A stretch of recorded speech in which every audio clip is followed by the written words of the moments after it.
Who knows whether or not you'll get there? And what happened in terms of the breakdown in talks on the stimulus? Tell me about that, because that's another thing that they were complaining about you yesterday, saying, well, he's not there negotiating. We want to get something done.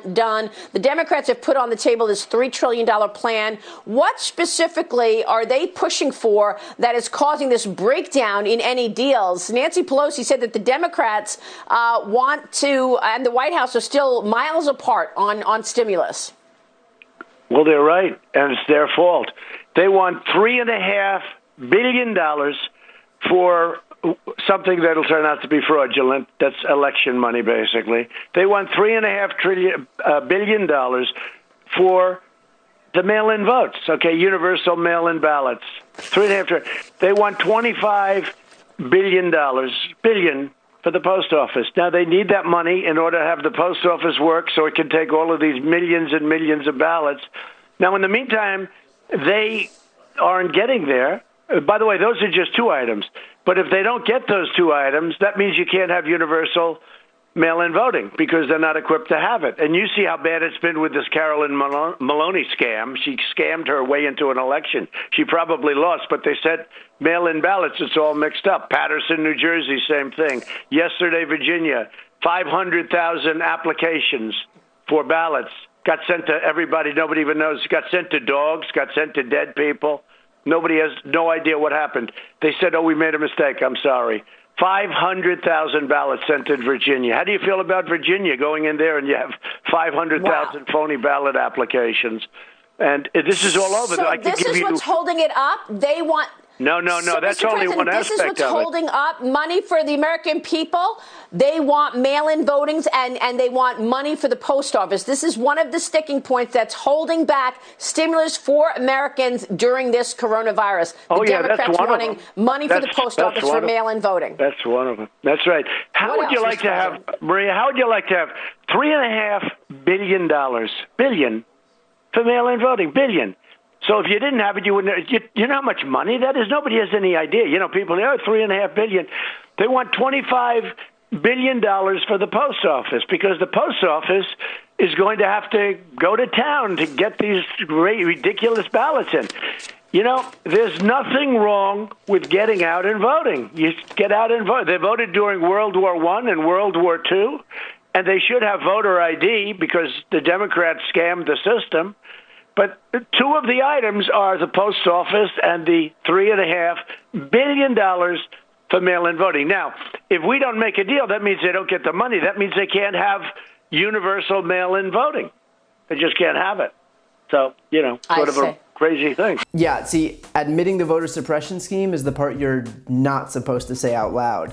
So what we have here is a completely unambiguous admission that the reason that Trump won't allow funding to USPS is that if you fund it, then the service would actually work and the millions of mail-in ballots might, you know, arrive. And because Trump's sole priority is to ensure that the election is fundamentally broken, and knowing that the vast majority of Americans will vote by mail this year, his goal right now is to do whatever he can to cripple the very method for our ballots arriving in time to be counted. He knows that if he can't stop people from voting by mail, at least he can try to stop their ballots from getting there. The Republican thinking for targeting mail-in ballots is this. In rural areas, which tend to vote Republican, voting in person doesn't pose that serious of a problem, since there are less people in smaller crowds and therefore less of a chance of contracting the virus.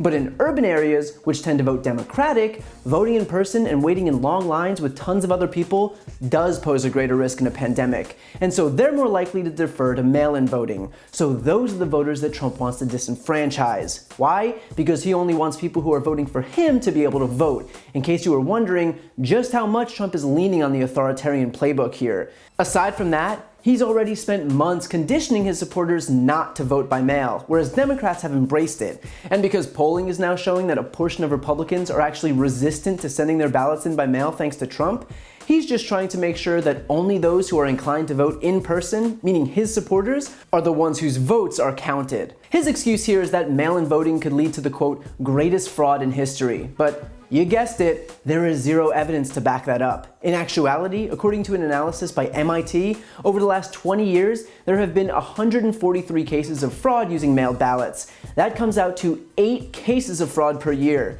and that comes out to an occurrence of 0.00006%. That is the rate of voter fraud. That's not enough to swing the results of class treasurer in a school with 100 kids in it, and yet Trump is trying to convince us that it's evidence of a completely discredited election? Right. What sabotaging the post office does is not only pose a risk to the future of our democracy at a time when it's needed most, but it hurts Americans across the board in both parties. People rely on timely delivery of mail for life-saving medications, small businesses rely on the mail to conduct business and keep their customers happy, people rely on the mail for payment and time-sensitive documents, and up to 15% of postal workers are veterans, making it one of the largest veteran employers in the country. The fact is that I don't need to keep explaining why the mail is important because there is no one who doesn't already understand this. And yet the fact that Trump is looking to destroy the entire system anyway, all to benefit himself personally, shows that there is no extent he won't go to, nothing he won't blow up in order to help himself and his re-election. Just imagine if Trump tackled the coronavirus pandemic with the same precision, efficiency, and urgency that he used to destroy our own postal service. The irony being that he might have actually contained the spread, and he would have something to actually brag about, and he wouldn't even need to sabotage the election. But instead, knowing that he's failed, he's spending his energy not governing, but just focusing on tightening his grip on power. Trump doesn't want to help the people, he doesn't want to get the virus under control, he doesn't want to strengthen our democracy or defend the rule of law, he only wants to get reelected, and he doesn't care what he has to burn down to get there. And don't forget to listen to my podcast, No Lie with Brian Tyler Cohen, where I'll take a deep dive into the biggest issues of the week and interview major players in the world of politics, like Adam Schiff, Nancy Pelosi, Beto O'Rourke, Eric Swalwell, Katie Porter, and many more. Again, that's No Lie with Brian Tyler Cohen, available anywhere you listen to podcasts.